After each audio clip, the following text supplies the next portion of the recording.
So I wanted to give you guys a little bit of an update on what it does now. This is literally it right here.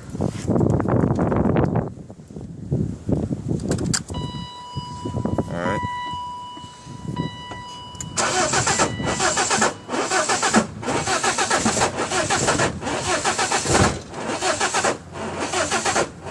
And that's pretty much all it does. I went ahead and found the EWS that you guys were talking about, and still no luck. So I'm kind of at a loss here. This is a 1995 BMW 318 IS. Alright, thanks guys.